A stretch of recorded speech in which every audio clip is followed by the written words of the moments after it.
अस्सलामु अलैकुम वरहमतुल्लाहि वबरकातुह।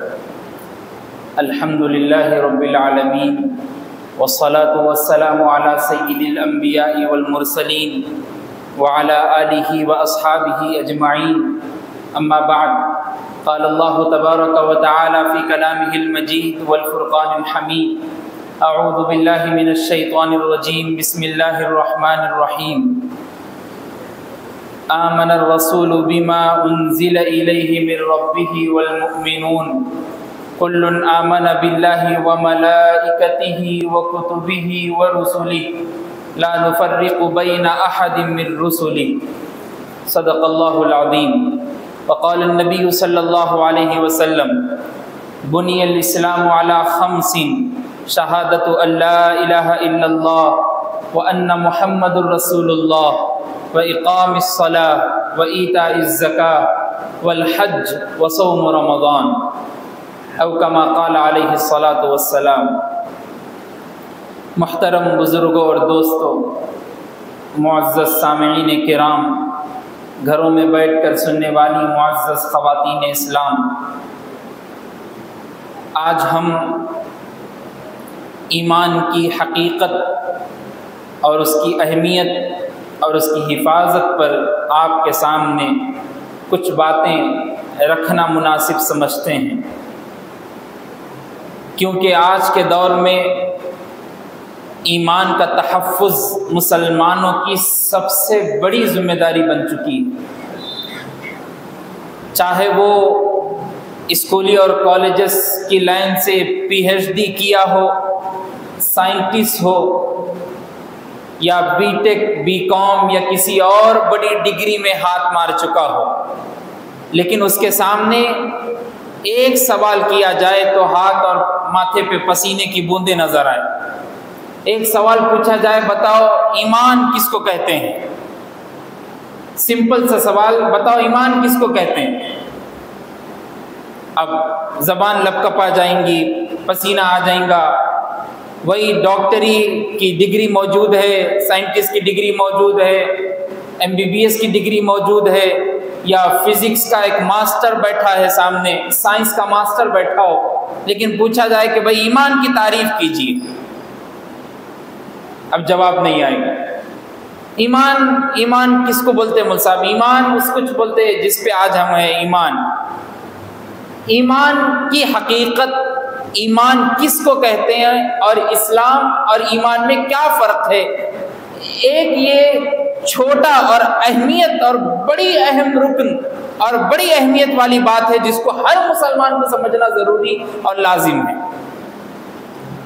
हम माँ के पेट से पैदा हुए तो नाम अब्दुल्ला, नाम अब्दुर्रहमान, नाम अब्दुर्रहीम रख तो गया, लेकिन मालूम नहीं फ़र्क कि ईमान और इस्लाम में क्या फ़र्क है। अगर मुल्ला साहब इस्लाम ये कहता है, इस्लाम ये कहता है, इस्लाम ये कहता है, तो क्वेश्चन जहन में पैदा हो रहा सवाल कि फिर ईमान क्या कहता है, ईमान किसको बोलते हैं? मुल्ला साहब अगर ईमान ये कहता है, ईमान ये कहता है बयान कर रहे, तो फिर इस्लाम क्या कहता है? दोनों में फ़र्क नहीं मालूम। एक बुजुर्ग से पूछा गया, हज़रत ईमान और इस्लाम में क्या फ़र्क है, ज़रा बताइए। तो बुजुर्ग ने जवाब दिया, मैं इल्मी शख्स तो नहीं हूँ कि इल्मी अंदाज में जवाब दे सकूँ, लेकिन सिंपल सा जवाब तुमको देता हूं ताकि समझ आ सके। ईमान अल्लाह को मानना, ईमान कहते हैं अल्लाह को मानना, इस्लाम कहते हैं अल्लाह की मानना। ईमान कहते हैं अल्लाह को मानना, इस्लाम कहते हैं अल्लाह की मानना। कितना सिंपल सा जवाब है। यही का और की में बहुत बड़ा फर्क है। दिल में मुसलमान पैदा हुआ माँ के पेट से, अब दिल में ख्याल है। दिल में क्या ख्याल है?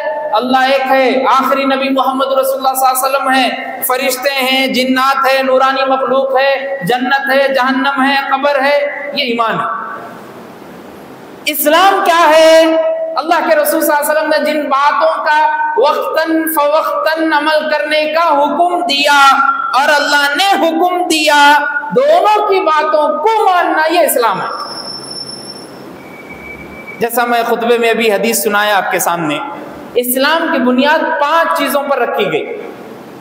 ईमान, नीचे की एक जमीन है, उसके ऊपर इस्लाम को रखा गया।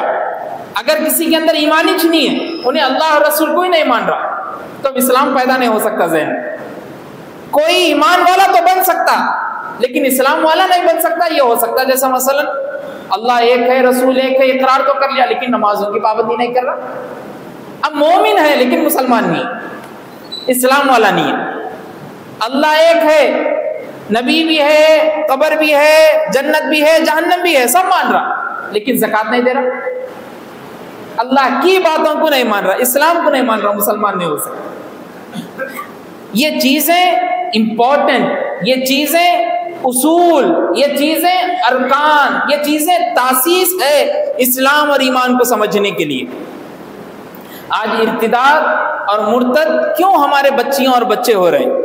उसकी सबसे बड़ी वजह यही है कि उनको माँ बाप और उनके बड़ों ने उनको ईमान की अहमियत को नहीं समझाया, उनके बड़ों ने उनको इस्लाम और ईमान में फ़र्क नहीं बताया, उनके बड़ों ने उनको सहाबा इकराम की ज़िंदगी और मोहम्मद रसूलुल्लाह सल्लल्लाहु अलैहि वसल्लम की ईमानी ताकत जो सहाबा में जज्ब की गई थी उसको नहीं बताया। इसी की कमज़ोरी की वजह से बच्चियां मुर्तद होकर आशिकी में होती है, पढ़ाई में होती है, गरीबी में होती है, मुफलिसी में होती है। बाप गरीब है, बच्चा आके कोई दूसरे मजहब का बोल दिया कि भाई मैं तुम्हारे को संभालने के वास्ते तैयार हूँ, तुम्हारा बाप तो तुम्हारे को पाल नहीं सकता, मैं पाल लेता हूँ। और बच्ची बाप के धर्म को, बाप के मजहब को, अपने मजहब को, खुद अल्लाह और उसके रसूल की तालीमात को छोड़ के किसी और गैर में शामिल हो गई। मुफलिसी, गरीबी, इकोनॉमिक की कमी की वजह से, मालूम नहीं प्रॉपर्टी की कमी है, इस्लाम छोड़ के चले गए। सहाबा की जिंदगी तो हमारे सामने है ना, रोल मॉडल और आइडियल तो वही है ना। मोहम्मद रसूलुल्लाह सल्लल्लाहु अलैहि वसल्लम की 63 साल जिंदगी यही बताती है कि ईमान और इस्लाम को समझना असल मुसलमान और मोमिन के लिए जरूरी है, वरना तो अगर नहीं समझ सका तो फिर अल्लाह और उसके रसूल सल्लल्लाहु अलैहि वसल्लम की तालीमात को भी नहीं समझ सका। इसलिए कहा गया सूरह हुजरात की आयतों में, जब मदीने में चंद लोग सिर्फ नाम के मुसलमान बन के आए और आके उन लोगों ने कहा कि हम ईमान लेके आए, तो अल्लाह तबारक व तआला ने आयतें नाजिल की। सूरह हुजरात की पढ़िए आप। अल्लाह फरमाते क़ालतिल अराबु आमन्ना, ये लोग कहते हैं कि हम ईमान लेके आए। कुल लम तुमिनु वलाकिन क़ूलू अस्लमना, ऐ नबी उनसे कह दीजिए ईमान लेके नहीं आए बल्कि इस्लाम लेके आए। यानी नमाज पढ़ना, ज़कात देना, हज करना सब बोल रहे हैं, लेकिन दिल में रखा हुआ है अल्लाह नहीं है बोले, दिल में बुग़्ज़ है, नबी नहीं है आखिरी नबी, वो दिल में रहने की वजह से ईमान वाले नहीं। ईमान वाले कब बनते? वलाकिन्नल्लाह हब्बबा इलैकुमुल ईमान वज़य्यनहु फी क़ुलूबिकुम, उनका दिल ईमान की हालत में साफ सुथरा रहना और ईमानी हालत में वो लोग अल्लाह और उसके रसूल की तालीमात पर अमल करना, ये असल मोमिन की अलामत। शिर्क से पाक, कुफ्र से पाक, अल्लाह के अलावा किसी और के सामने सजदा नहीं, अल्लाह के अलावा किसी और के सामने माथा टेकना नहीं, अल्लाह के अलावा किसी और की इबादत नहीं, अल्लाह के अलावा किसी और को पूजना नहीं, अल्लाह के अलावा किसी और को पुकारना नहीं, नबी की तालीमात के अलावा किसी और की तालीमात पर अमल नहीं, नबी की अहादीस के अलावा कोई और बुजुर्ग की बातों को उनसे ज्यादा फौकियत देने का नहीं। यह है इस्लाम। आप सोचिए, जुनैद बगदादी रहमहुल्लाह के बारे में वाक़िया लिखा मिलता है कि एक मर्तबा अपने घर पर बैठे हुए हैं, शायद हसन बसरी रहमहुल्लाह के बारे में, अपने घर पर बैठे हैं और बाजू घर में देख रहे हैं कि मियाँ बीवी दोनों लड़ रहे हैं और मियाँ बीवी दोनों धोबन है, बीवी धोबन है, कपड़े धोती है, घर चलाती है, दोनों लड़ रहे, दोनों के पास खाना है, पैसा है, माल है, कपड़ा सब कुछ है, लेकिन किस बात पे लड़ाई हो रही? लड़ाई इस बात पे हो रही, धोबन कह रही है अपने शौहर से कि तुम दूसरी शादी नहीं कर सकते, तुम्हारे को मैं इजाजत नहीं देती। औरत सब कुछ बर्दाश्त कर सकती लेकिन सौतन बर्दाश्त नहीं कर सकती। अब धोबन बोल रही कि नहीं, दूसरी शादी नहीं कर सकते। हसन बसरी रहमतुल्लाह बैठ कर सोचने लगे, जब एक औरत अपनी सौकन और दूसरी औरत को घर में बर्दाश्त नहीं कर सकती तो अल्लाह तो अकेले हैं, फिर अल्लाह कैसे बर्दाश्त करेंगे? तुम दूसरों के पास जाके माथा टेकोगे और इबादत करोगे। अल्लाह अकबर। सोचने वाली बात है। हम मन्नतें समाजतें मानकर हम अल्लाह की इबादत को किसी और जगह पे जाकर पार्टनरशिप जैसा इबादत करते हैं कि भाई उनके पास मांग लिए तो शायद वहां पे मिल जाता हूँ, नहीं, अल्लाह के अलावा किसी और पर ईमान और यकीन नहीं रखना है।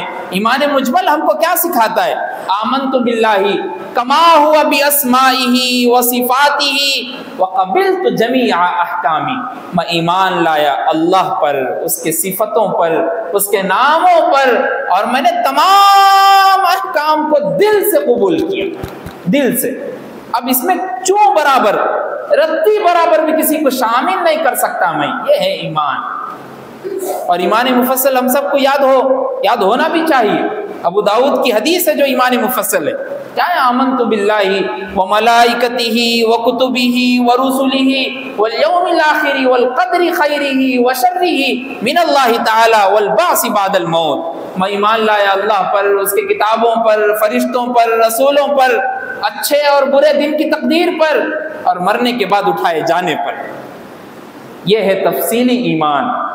ये हमारे दिलों में पैदा होना जरूरी है। आज ईमान की हिफाजत और ईमान का तहफ़्फ़ुज़ कम होने की वजह से हमारे अंदर दूसरा मजहब और दूसरी सोच पैदा हो रही है। कई मर्तबा वाक़या सुनने को मिला। अभी हम एक प्रोग्राम में शामिल थे, वहाँ पर एक लातूर के मौलाना आए हुए थे।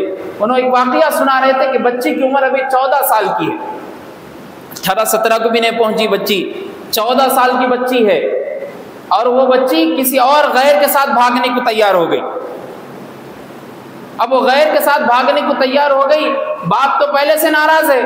अब मौलवी साहब को बुला के बोल रहे कि मेरी बच्ची को समझा दो। तो मौलवी साहब बोले कि ठीक है, उनको भी दावत दे दो आप दीन की, शायद दोनों मान लेते होंगे। तो बाप का सर नीचा हो गया।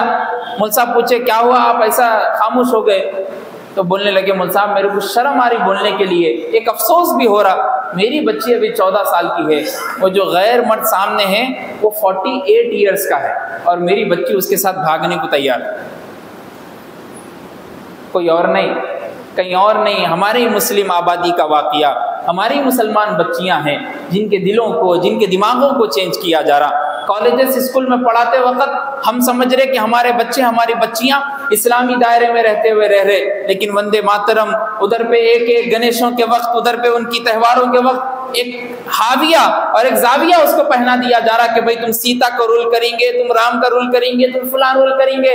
और माँ बाप इस बात पे फख्र कर रहे कि हम हिंदुस्तान में होते हुए मेरा बच्चा उस रोल में अदा करा तो भी क्या होता। मुल्साब नहीं, कुफ्र उसके दिल में बैठ जा रहा, शिर्क उसके दिल में बैठ जा रहा। जब शिर्क और कुफ्र दोनों दिल में जमा हो गए, फिर अल्लाह की वहदानियत जमा नहीं हो सकती, ईमान दिल में जगह नहीं हो सकता। जिस दिल में कुफ्र और शिर्क हो, ईमान कभी उस दिल में आ नहीं सकता। दिल में ईमान हो तो फिर कुफ्र और शिर्क भी नहीं आ सकता।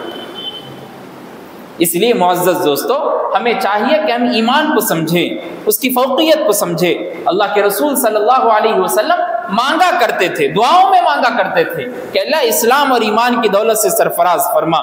सहाबाए किराम रिज़वानुल्लाहि अलैहिम अजमाइन की जिंदगी को देखना और उससे सीखना चाहिए। हज़रत ख़ब्बाब रज़ियल्लाहु ताला अंगारों के जिस्म पर लेटे हुए अपना जिस्म लगाए हुए है, अंगारे नीचे बिछाई गई है, और जबान से एक मर्तबा बोला जा रहा है कि एक मर्तबा बोल दो अल्लाह, अल्लाह के अलावा कोई और भी इबादत के लायक है, लेकिन जबान से अदा नहीं हो रहा। ये कहाँ से आया इनके अंदर जज्बा वलवला? ये कहाँ से इनके अंदर ईमानी ताकत पैदा हुई? मोहम्मद रसूलुल्लाह सल्लल्लाहु अलैहि वसल्लम ने उनके दिलों को जीता, उनके दिल में ईमान की फौकियत और ईमान की ताकत को पैदा किया। हज़रत अम्मार बिन यासिर रज़ियल्लाहु ताला अन्हु, अब पढ़िए सहाबा इकराम की जिंदगी को। हजरत साद बिन अबी वक्कास रज़ियल्लाहु ताला मशहूर सहाबी, हुज़ूर सल्लल्लाहु अलैहि वसल्लम के मामू होना है रिश्तेदारों में, 20 साल की उम्र में ईमान लेके आए। जब माँ की खिदमत में पहुंचे, माँ ने कहा बेटा तुम ईमान लेके आ गए, ठीक है, अब तुम्हारी माँ कसम खाती है जब तक तुम ईमान से मुंह नहीं फेरते तुम्हारी माँ ना खाना खाएगी ना पानी पिएगी। 1 दिन हो गए, 2 दिन हो गए, 7 दिन हो गए, 6 दिन, 7 दिन, 8 दिन गुजर गए, माँ ना खाना खा रही ना पानी पी रही। फिर भी बेटा तो बेटे थे। माँ को कहा माँ मैं मानता हूं कि मैं तुमसे मोहब्बत करता हूं, लेकिन तुमसे ज्यादा मेरा दिल मोहम्मद रसूलुल्लाह से मोहब्बत करता है। अगर माँ तुम 70 मर्तबा भी पैदा होकर 70 मर्तबा भी इसी कसम खाकर मर जाओ तो साद भी इनकार नहीं कर सकता। ईमान लेकर आ गया साद, अब ईमान की हालत में ही दुनिया से जाएगा। माँ को समझ में आ गया कि अब बेटा मुकरने वाला नहीं, 9वें दिन खाना और पानी लेके बैठ गए। यह है ईमान, यह है दिल में फौकियत। हजरत उमर बिन खत्ताब रजी अल्लाह ताला पौनी दुनिया के हुक्मरान हैं, और जब मस्जिद अक्सा की तरफ जा रहे हैं, मुल्क शाम की तरफ, एक ऊंट, एक सवार और खुद। ऊंट पे थोड़ा सामान है तो 2 लोग ऊंट पे नहीं बैठ सकते, इसलिए बारी बारी, थोड़ी देर तुम बैठेंगे, थोड़ी देर मैं बैठूंगा। खादिम ऊपर बैठा है और हजरत उमर बिन खत्ताब ऊंट की नकेल पकड़ के आगे लेके चल रहे हैं। थोड़ा रास्ता हुआ, उमर बिन खत्ताब आगे बैठे, ऊपर बैठे, और ऊंट की नकेल पकड़ के खादिम आगे चल रहा है। जब मुल्क शाम आया, बारी हजरत उमर की थी नकेल पकड़ने की, खादिम की बारी ऊपर बैठने की थी। खादिम अदब से कहा, हज़रत मुल्क शाम आ गया, लोग क्या कहेंगे, आप अगर नीचे बैठे नकेल पकड़े हों, मेरे को बुरा भला बोलेंगे, कहेंगे कि तुम खादिम हो और आका की ऐसी खिदमत करते, इसलिए हजरत मैं अपनी बारी आपको देता हूं, आप बैठ जाइए। उससे की हालत में कहा, नहीं, बारी बारी, तुम्हारी बारी है, तुम्हारे को बैठना है, खत्म। अब खादिम बैठा हुआ है। मुल्क शाम से पहले एक नहर है, नहर में कीचड़ वगैरह फंसा हुआ है, दोनों हाथों में जूतियां उठा लिए, चप्पल जूते पकड़ लिए, पैजामा ऊपर कर लिया और नहर पार कर रहे हैं ऊंट की नकेल पकड़कर। वहां से लोग वेटिंग में, बड़े बड़े ईसाई पादरी बैठे ठहरे देख रहे हैं, कौन है वो उमर बिन खत्ताब जो पौनी सल्तनत का मालिक और हुक्मरान है। और वहां पे हजरत उबैदा बिन जर्रा खड़े हुए लश्कर को लेकर कि देखो तुम उमर बिन खत्ताब को देखोगे तो परेशान हो जाओगे, तारीफ कर रहे। और यहाँ उमर बिन खत्ताब हाथ में, एक हाथ में नकेले, एक हाथ में जूते हैं और ऊपर पैजामा है, कीचड़ है पूरा, चप्पल पैरों में। कहा ये कौन है? खिड़की से देखे, ये उमर बिन खत्ताब है, नीचे भागते हुए आए। कहा हज़रत ये मुल्क शाम है, यहाँ पे बड़े बड़े लोग रहते हैं, उनके पहनने का अंदाज अलग रहता है, बात करने का अंदाज अलग रहता है, ये बहुत एक अच्छी बेहतरीन जगह है, आप एक बेहतरीन जोड़ा पहन के आ जाते तो बहुत बेहतरीन होता था। इतना सुनना था, लाल हो गए चेहरे से। कहा उबैदा तुम क्या समझते हो, ये जो हमारे को इज्जत मिल रही, ये कपड़ों और नाम की वजह से नहीं मिल रही, ये जो उमर और तुमको इज्जत मिली है, ये इस्लाम और ईमान की वजह से मिली है। अगर इस्लाम और ईमान उमर के दिल में नहीं होता, उमर जब भी खत्ताब का बेटा था, उमर आज भी खत्ताब का बेटा है, ये ईमान और इस्लाम की इज्जत है कि उमर आज कौनी दुनिया का हुक्मरान और सल्तनत का अमीर है। मैं अपने कपड़ों को चेंज करके नहीं बता सकता, दिल में ईमान होना जरूरी है, दिल में कैफियत पैदा होना जरूरी है। किसी के बोलने पे नमाज पढ़ने की जरूरत नहीं है, अल्लाह का हुक्म है इसलिए नमाज पढ़ रहा हूं, ये ईमान है। किसी के बोलने पे सदका करने की जरूरत नहीं है, अल्लाह का दिल में डर और खौफ है और नबी का हुक्म है इसलिए सदका कर रहा हूं, ये दिल में पैदा होना जरूरी है। बच्चा नमाज नहीं पढ़ रहा, बाप समझाने को तैयार नहीं, 2 मरतबा बोल दिए, 3 मरतबा, मुल्ला साहब आके पूछे क्या हुआ भाई तुम्हारा बेटा नमाज को नहीं आ रहा? वालिद बोल रहे मुल्ला साहब समझा समझा के थक गया, सुन रही नहीं बात। अगर वही बच्चा शराब खाने की तरफ, शराब पीने के लिए जाता तो समझाते थे या मारते भी थे साथ में, पहले बात से समझाते थे फिर लात मारते थे। वैसे ही नमाज के लिए बात से समझाइए, नहीं समझ रहा तो लात मार के लेके आइए। आप क्या औलाद है? आपसे पूछा जाएगा, आपसे सवाल किया जाएगा। किसी और गलीज जगह और किसी और गलत जगह पर आपका बच्चा जा रहा है तो जबान से नहीं रोकते, बेल्ट लेके मार के रोकते, चलो घर में बैठो। किसी थिएटर में पकड़ा गया तो आस्तीन और कॉलर पकड़ के घर तक घसीटते हुए लेके आते कि क्या कर रहे थे तुम, गलत काम। किसी और के साथ देखा मैं तुम्हारे को, किसी और के साथ बात करते हुए देखा तुम्हारे को मैं। जब बाप गलत कामों की तरफ अपने बेटे को जाने नहीं देता, नमाज की बात आई तो 2 मरतबा छोड़ के फिर वापस नमाज को आ गए, खींच कर बेल्ट से मारते हुए नमाज को नहीं लेके आ सके। सोचना चाहिए इस बात। आप माँ बाप है, आप पेरेंट्स है, आप उनकी जिम्मेदारी है, आप उनको बनाने वाले हैं। बिगाड़ने वाले भी माँ बाप होते, बनाने वाले भी माँ बाप होते। बाप बीवी को मार रहा तो बच्चा वो ही सीखेगा बड़ा होने के बाद कि भाई अम्मी को मार देते, अब्बा मेरे को भी मारना है शायद। बाप झूठ में झूठ बोल रहा गल में, बच्चा भी वही सीखेगा शायद, अब्बा झूठ बोल रहे यही सही है, शायद ऐसा ही झूठ बोलना है।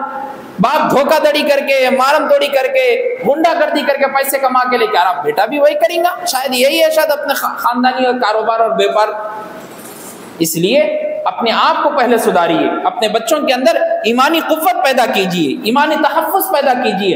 हजरत ज़ुन्नैरा कौन थी? हजरत ज़ुन्नैरा इतनी बूढ़ी औरत, 70 साल की बूढ़ी औरत, 70 साल की बूढ़ी औरत, आप इमेजिन कीजिए, 70 साल की बूढ़ी औरत है, 3 दिन तक खाना और पानी नहीं दिया गया, 3 दिन तक, 70 साल की बूढ़ी औरत नहीं देने के साथ साथ खाली खामोश नहीं, 3 दिन तक कोड़े भी मार रहे साथ में। और मारते हुए हाकिम बोल रहा कि देखो ज़ुन्नैरा, ईमान और इस्लाम से हट जाओ वरना मैं मारते रहूंगा कई दिन तक। ज़ुन्नैरा की जबान से निकलता है कि तुम मारते मारते थक जाओगे, ये बुढ़िया मार खाते खाते नहीं थकेगी। तो रावी कहता है कि उसके दिल में ईमान नहीं, उसके दिल में ईमान तो था ही, उसके हड्डी के गूदों में भी इश्क़ मोहम्मद और इश्क़ मुस्तफ़ा डूबा हुआ था। 70 साल की बूढ़ी औरत का ये ईमान और ये वलवला इस्लाम के लिए, और हम 20-25 साल के नौजवान, आप पूछिए कई नौजवानों कभी मस्जिद से उठा के पूछिए कि भाई आज फजर की नमाज हुई? नहीं, सोते थे घर पे बिस्तर पे आराम करके। मौसम सुहाना था मुल्क साहब, बारिश की छोटी छोटी बूंदें गिर रही थी, बिस्तर उठ के कंबल उड़ के सोए तो जो मज़ा है आपको क्या मालूम, आप भी कभी सो के देखो। हम नहीं सो सकते, हम चाह के भी नहीं सो सकते। हमारे को अल्लाह का हुक्म है, हमारे को आना जरूरी है, हमारे को नहीं, सबको हुक्म है। आप नाफरमानी और इनकार कर रहे हैं, हम क्या कर सकते हैं इस बात। इसलिए नौजवानी के 25-30 साल गुजर जा रहे, लेकिन नमाजों की पाबंदी नहीं, नमाजों की पाबंदी नहीं। कई बच्चों को ये भी नहीं मालूम शराइते नमाज कितने हैं, कई लोगों को ये भी नहीं मालूम वजू किन किन चीजों से टूट जाता, कई लोगों को ये भी नहीं मालूम गुस्ल के फराइज कितने हैं, कई लोगों को ये भी नहीं मालूम वजू की सुन्नतें कितनी हैं, कई लोगों को ये भी नहीं मालूम नमाज के वाजिबात कितनी हैं, कई लोगों को ये भी नहीं मालूम नवाक़िज़ नमाज कितनी है, नमाज किन चीज़ों से टूट जाती है। बस आ रहे सजदा करे, टेके 2 मरतबा, मारे पेशानी चले। ऐसा ही मिसाल है जैसा एक बकरा थोड़ी देर आराम करने का मुंडी नीचे डाल लेता, हमारा भी हाल वैसी थे, 2 सजदे करके डाल दिए और चले गए। खुशू नहीं नमाजों में, बेहतरी नहीं नमाजों में, ईमानी हालत नहीं नमाजों में। हजरत साद बिन अबी वक्कास रज़ी अल्लाह ताला अन्हु के बारे में आता है, रात का अक्सर हिस्सा नमाजों में गुजारा करते थे, अक्सर हिस्सा। 5 घंटे की नींद है तो 3 घंटे नमाज में, 2 घंटे आराम। 6 घंटे की नींद है, 4 घंटे नमाज में, 2 घंटे आराम। नमाज इतने बहादुर थे साहब बिन अबी वक्कास रज़ी अल्लाह ताला अन्हु। आपके हुलिये के बारे में आता है, उंगलियां इतनी मोटी मोटी, आंखें इतने मोटे मोटे, देखना वाला अगर कोई देखे तो डर जाए, नाक पूरी लगी हुई चपटी के, देखे तो मालूम हो कि भाई ये कोई बहादुर आदमी है। अल्लाह के रसूल सल्लल्लाहु अलैहि वसल्लम ने सिर्फ एक ही सहाबी साहब बिन अबी वक्कास ऐसे हैं जिनको जो दुआ दी किसी और को नहीं दी, जिनके तारीफ में जो जुमले कहे किसी और सहाबी के बारे में नहीं कहे। ग़ज़वा उहद के मौके पर अल्लाह के रसूल सल्लल्लाहु अलैहि वसल्लम थोड़े जख्मी हो गए थे, दांत आपके दंदाने मुबारक शहीद हो गए। हजरत साद बिन अबी वक्कास पहलवान की तरह सामने आके खड़े हो गए। अल्लाह के रसूल सल्लल्लाहु अलैहि वसल्लम तीर कमान 2 भी लगा के दे रहे और हजरत साद को ऊपर दे रहे और देते देते ऐलान कर रहे, साद मेरे माँ बाप तुम पर कुर्बान, चलाओ तीर, साद मेरे माँ बाप तुम पर कुर्बान, साद मेरे माँ बाप तुम पर कुर्बान। किसी और सहाबी को नहीं दिए दुआ सिवाय साद बिन अबी वक्कास। हर कोई सहाबी आते थे, बोलते थे फिदा का उम्मी वाबी या रसूल अल्लाह, मेरे माँ बाप आप पर कुर्बान हो अल्लाह के रसूल। यहाँ पे बराक से साद मेरे माँ बाप तुम पर कुर्बान हो। ईमान का जज्बा था। ईरान, हरकल, रूम, कूफा, बसरा, इतने बड़े बड़े स्टेट उस वक्त के हुकूमत के कौन फतह किए? हजरत उमर बिन खत्ताब के साथ मिलकर हजरत साद बिन अबी वक्कास फतह किए। गवर्नर थे उस जमाने के, मिनिस्टर वहां के। 79 ईयर्स की उम्र में वफात हुई। वफात से पहले आपका बेटा आपको आके बोल रहा, अब्बा पूरे जने एक एक स्टेट ले रहे, आप भी एक स्टेट ले लो, कौन सा भी। बेटे के दिल पे हाथ रख के बोले कि नहीं, मैंने हुजूर सल्लल्लाहु अलैहि वसल्लम को फरमाते हुए सुना है, गरीब तिजारत करने वाला मोमिन और मुसलमान बेहतर है अमीर से, तो मैं नहीं ले सकता। क्या करते थे आप? उतने बड़े बादशाह होने के बावजूद भी बकरियां चराया करते थे मदीने में। ये ईमानी ताकत थी। हमारे पास थोड़ी प्रॉपर्टी आ गई, थोड़ा माल आ गया, थोड़ी दौलत आ गई, थोड़ा नामचीन हो गए, थोड़े मियाँ भाई हो गए, तो मियाँ भाई का झलक पूरी 2 गलियों में मालूम होना कि भाई मैं जा रहा हूँ तो मेरी बुलेट की आवाज आना, मैं फिर रहा हूँ तो लोग मेरे नाम से वाकिफ रहना, मैं अगर बैठ रहा हूँ कहीं पे चाय की दुकान पे तो लोग आके फ्री में चाय पिला के जाना, मैं अगर कहीं डब्बे पे ठहरा हूँ तो 2 बड़े 2 छोटे 2 फुला दे के मेरे को जाना और बोलना भाई जरा मेरा भी ख्याल करो। इस बात पे मुसलमान फख्र करने को तैयार है, लेकिन कभी दिल में ये ख्याल पैदा नहीं हुआ कोई मेरे को जाते हुए बोले अय नमाजी इधर आओ, अय मुसलमान इधर आओ, अय मोमिन इधर आओ, अय अखलाक नबी पे अमल करने वाले मोमिन बंदे इधर आओ, अय सुन्नत नबवी पे अमल करने वाले बंदे इधर आओ, आपकी दाढ़ी से मालूम हो रहा आप इश्क मुस्तफ़ा में डूबे हुए हैं, जरा इधर आओ, आपके सर के बाल से मालूम हो रहा आप इश्क मोहम्मद के डूबे हुए आशिक रसूल है, जरा इधर आओ, आपके पहनावे से मालूम हो रहा आप मोहम्मद रसूलुल्लाह सहाबा के ईमान वाले हैं, आप जरा इधर आओ। कभी आप जुमले ऐसा सुने? नहीं, हमारा पहनावा गलत है, हम पहन रहे तो नौजवान बच्चों को यहाँ से यहाँ तक फटे हुआ पहना रहे, हम उनके बाल रखा रहे तो थोड़े खड़े हुए थोड़े आधे कलर करे हुए रखा रहे, हम अगर खुद रह रहे तो पूरी सुन्नत हमारे से छूटी हुई है। मालूम नहीं क्या अल्लाह और उसके रसूल के सामने सूरत दिखाएंगे। अल्लाह के रसूल सल्लल्लाहु अलैहि वसल्लम को सबसे ज्यादा पसंदीदा सुन्नत ये दाढ़ी थी। कभी हम नहीं सोचे, हम ईमान और इस्लाम वाले रहकर कई मरतबा शेव कराने को तैयार हो गए, लेकिन दाढ़ी रखने को दिल नहीं चाहा। क्या उज़्र मालूम होता, मुंसाब अच्छा नहीं दिखते शायद, मुंसाब पसंद नहीं आता शायद, मुंसाब फोटो लिए तो बाला दिखते, मुंसाब बीवी हमारे नक्को रखो बोल रहे, मुंसाब हमारी बीवी को पसंद नहीं आता। आप बीवी के पसंद को देख के ईमान कबूल करे थे क्या बताइए? आप बीवी की पसंद को देख के इस्लाम कबूल करे थे क्या बताइए? आप बीवी की मोहब्बत में रह के अल्लाह और उसके रसूल से इश्क करने वाले और आशिक बने थे क्या, जरा बताइए? मोहम्मद रसूलुल्लाह पर ईमान करने अमल करने वाले हैं। लक़द कान लकुम फी रसूलिल्लाहि उस्वतुन हसना, हम तो हमारे लिए बेहतर आइडियल और बेहतर मॉडल और नमूना मोहम्मद रसूलुल्लाह की जात है, हम उनको देख के अमल करना है, किसी और को देख के नहीं।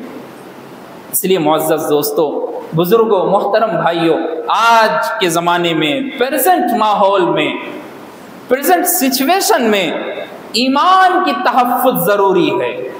ईमान की हिफाजत कीजिए, अपने दिलों में ईमान की शमा को जगमगाइए, चराग को जलाइए, अपने बच्चों को दीन और ईमान और इस्लाम समझाइए, वरना याद रखें एक ज़माना आएगा आपके नस्ल से दूसरे मजहब के बच्चे और पैदा होने शुरू हो जाएंगे और आपको खुद खबर नहीं होगी। मसाजिद है तो मसाजिद में दीनी मकातिब का क़याम कीजिए। मौलाना इलियास रहमतुल्लाह अलैह फरमाया करते थे कि तुम मुझको 100 बच्चे ला कर दो, मैं 100 बच्चों को फ्री में पढ़ाने को तैयार हूं। मस्जिद में मकतब का होना जरूरी है।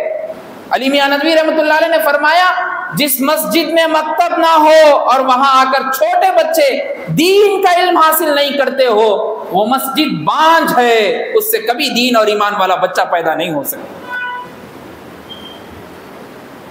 आप कसूरवार होंगे मोहल्ले के लोग जिस मस्जिद में मकतब नहीं चलता। मस्जिद की पहचान बेहतर मीनारे से नहीं, मस्जिद की पहचान एसी और कूलर से नहीं, मस्जिद की पहचान उसके कलर, उसके पेंटिंग से नहीं, मस्जिद की पहचान उसके अच्छे सीढ़ियों और अच्छे वजूखाने से नहीं।